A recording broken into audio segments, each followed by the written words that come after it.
Yo, it's your boy Anubis Can't Be Stopped. I'm back again here with another division video. And this is not a lighthearted video for no one. This is a video about we have been cheated. When I say we have been cheated, I distinctly mean we have been cheated. Like immensely out of damage, survivability, and several other factors that you would not believe. Now, when I say that to say this. How many of you remember a talent that used to come on the knee pad called patience? Patience would allow you to regain your armor by staying into cover, no matter what kind of build you wore, whether it was a weapon damage build, a armor build, or a skill build. If you had patience on that build, you would survive just by jumping into cover and staying there for 5 or so seconds. And that gives you the time to get your armor back to make your shots, all types of stuff. And you did not really have to use a med kit. How many remember when Clutch would literally keep you up in the middle of a gunfight as long as you were critting? As long as you were critting, Clutch would keep you up as the backpack talent, and the backpack talent came on a piece called the Devil's Due. It came with a perfect talent, perfect clutch. Perfect clutch was one of those talents that kept a player up. Let's even go further. How many people really know Overwatch and was here for the original Overwatch? The original Overwatch, by wearing that, you were pretty much a tank in a weapon damaged body, where basically, as long as you popped into cover and popped out of cover, you were literally pretty much invincible. You would get armor back and extra damage. Let's talk about the Eagle Bearer. The Eagle Bearer's Eagle Strike. We have it now, but we don't have it in PvP like we had it before. In PvP, that gun was unparalleled. The Eagle Bearer was the most sought after exotic because of the talent Tenacity. The Tenacity talent was not watered down at all, and then Eagle Strike was a detrimental force. It was giving damage on top of the tenacity. So the tenacity and damage that you were getting from that weapon made that weapon on par with probably a nemesis or something like that, but as an assault rifle. Now let's keep going. Let's talk about, we had mods called Damage to Elites, which made players in the division have some crazy raid runs, crazy times. We're talking about crazy times because, for a simple fact, is damage to elites, and all the raid bosses are what? Elites. When you're running on heroic, most of the enemies are what? Elites. But now we have protection from elites, which only works for elites. It doesn't work for every NPC. A red bar can still kill you, and also a veteran, or purple bar as they call them, can still kill you if you're wearing protection from elites. They can't do as much as damage as an elite can, but you still have to spec into that. We are losing out on so much damage in the game. It is ridiculous. Okay, let's move on. Talk about these all armor damage builds. These all armor damage builds with the crit damage, crit chance, damage to armor, and stuff like that. Let me explain something. Damage should not work if you're not wearing weapon damage cores. They did something I thought was genius for skill builds, but now it's not actually genius because they were lazy and did not want to change one aspect of that, and that is the EMP sticky. that still jams your skills, that can still destroy your skills, and also can still disrupt you if you're hit with the EMP sticky, no matter how many skill tiers you're running. I like the fact that they changed it to where you can only pulse 3 skill tier builds if you are a 0. And you can only pulse a 6 skill tier build if you are a 3. Now, with that being said, that makes sense. But wearing 6 armor cores, which would be 170,000 armor, and putting crit chance, headshot, blah, blah, blah, blase, blah. Maybe headshot. You could leave headshot there as a damage multiplier, but crit chance and crit damage should not work for all armor builds because guess what? You have no weapon damage cores. And if you're going to wear one, that shouldn't give you that much more weapon damage to the point where you're hitting over a million DPS, 2 million DPS. You should not be even nowhere near 50,000 DPS with a build like that.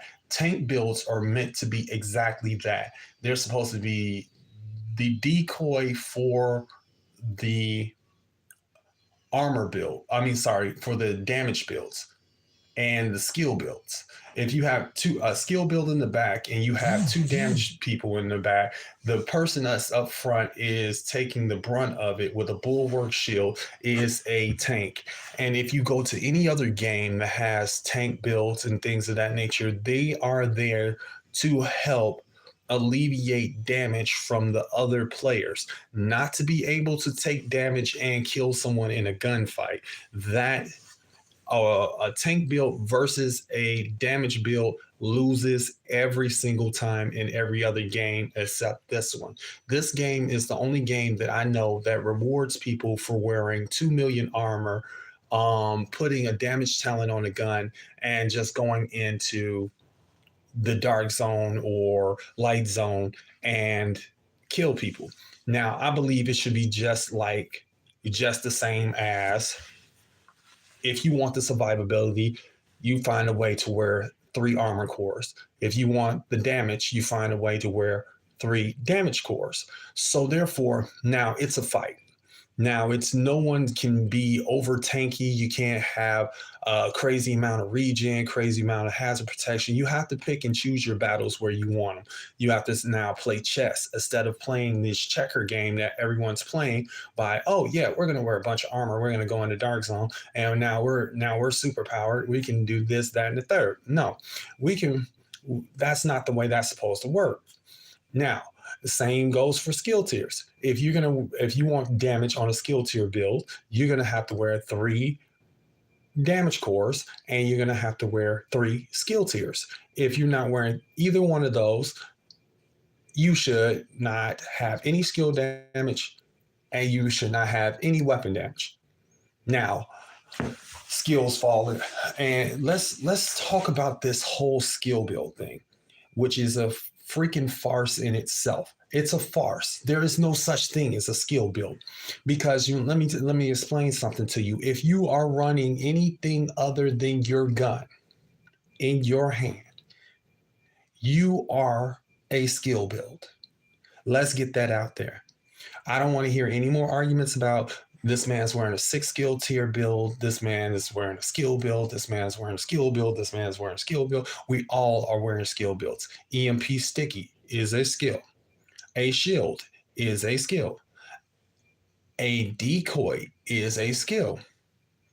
A jammer is a skill.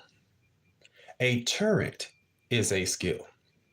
A hive is a skill. A healer hive is a skill. A revive hive is a skill. These are all skills. Anything that is not in your hand as a weapon, that would be a gun, is a skill.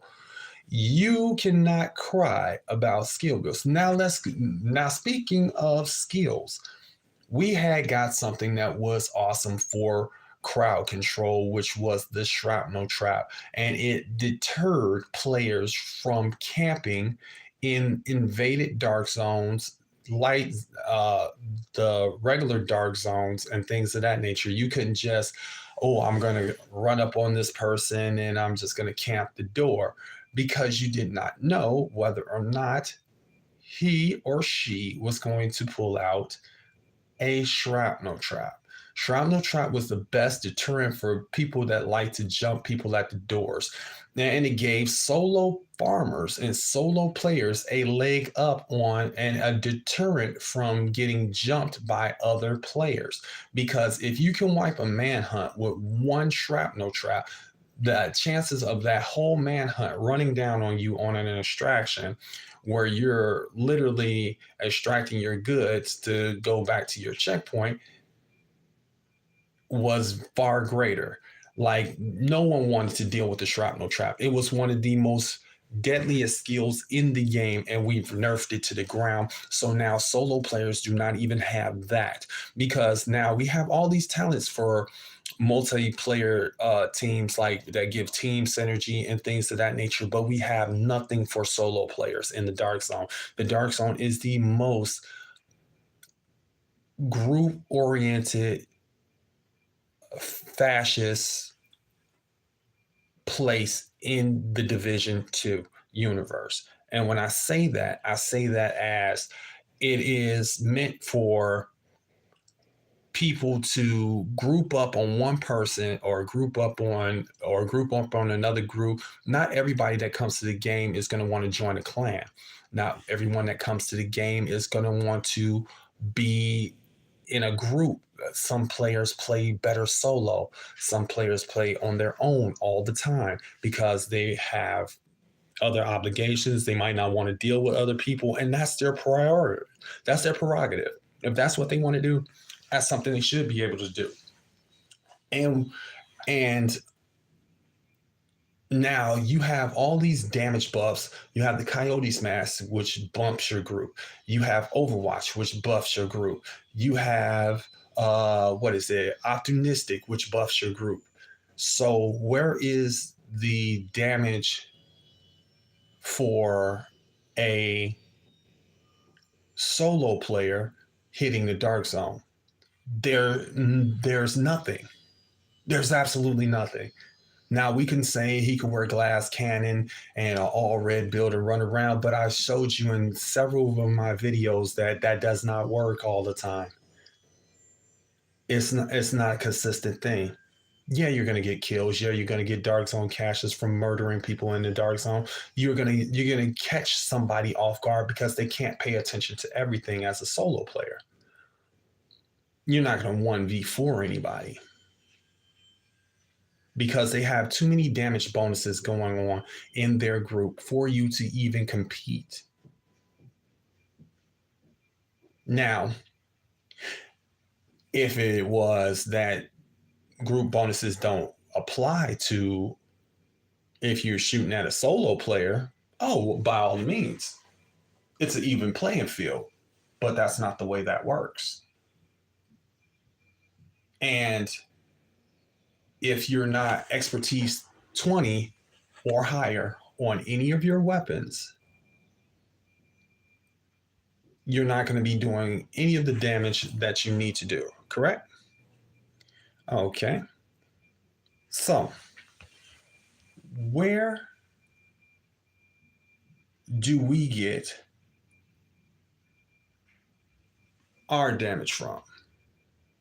Doesn't seem like we're getting much out of anything at this point. All it seems to me is that we're getting shafted on the damage as casual solo players, new players, and things of that nature. Because before this game came out, they had so much stuff in the works to make players even more powerful than the Division One, but they keep pulling it. They're nerfing Determined. They nerfed the floor 10 farm for new players to get their shade levels up to a level 1000 in a week. They nerfed, what else did they nerf? They nerfed something else. I can't remember what else they nerfed. General Anderson, that was a nerf. Uh, uh, The Regulus, they nerfed the damage on that. Believe it or not, the damage on the Regulus has been nerfed. It is not nowhere near the same damage it was when we first got the gun. Eagle Bear nerfed. What else? Classic M1A nerfed. Baker's Dozen nerfed. The Relic nerfed. Um, the new gun useless. The Sacrum Imperium useless. The Dr. Holmes group play. That's the only thing it's good for, group play. What else? Let's go down the line. Uh, Chameleon nerfed. Uh, what's that? What's the raid exclusive? It used to be a raid exclusive chest piece and backpack. Foundry Bulwark nerfed.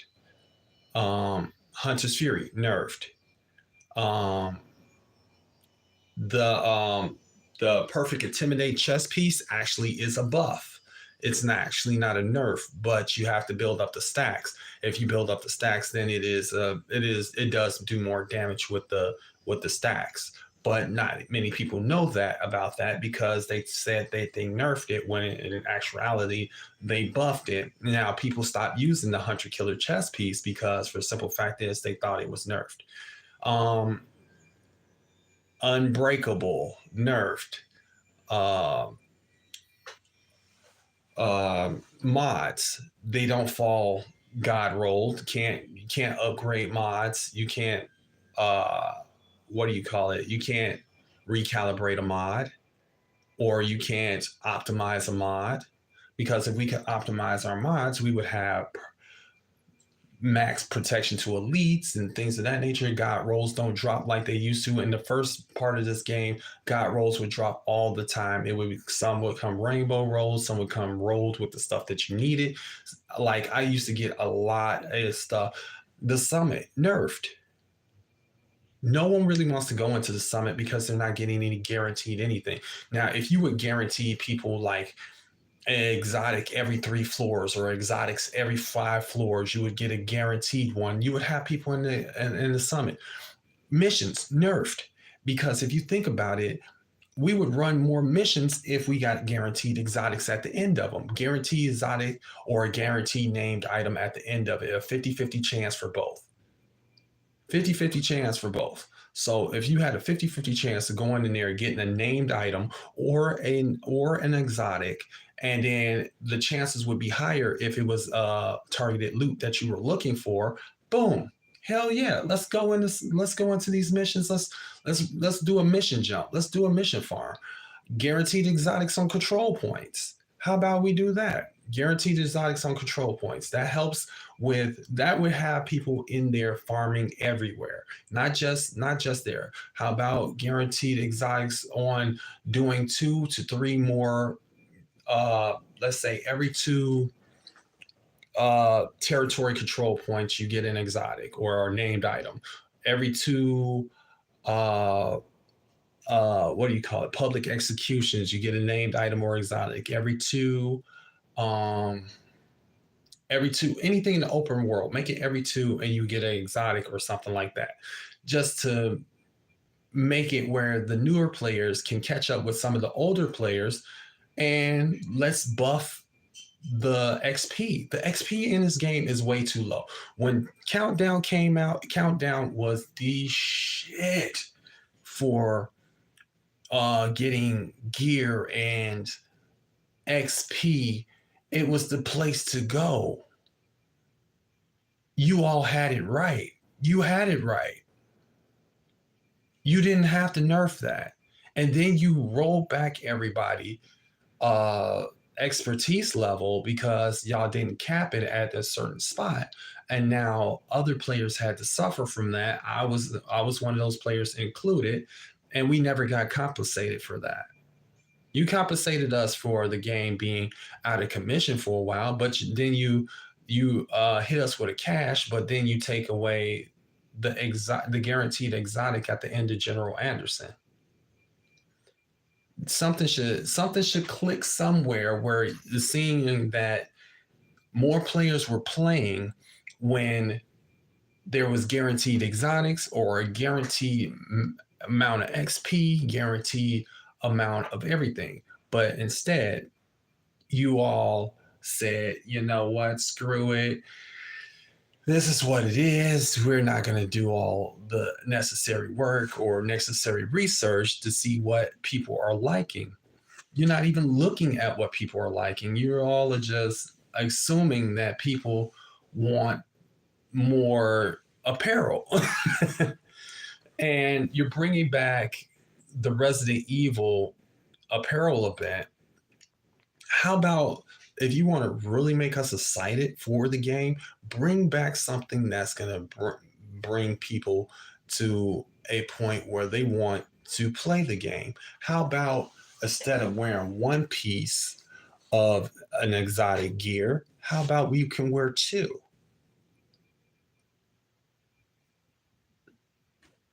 Because in Division 1, we can wear 6.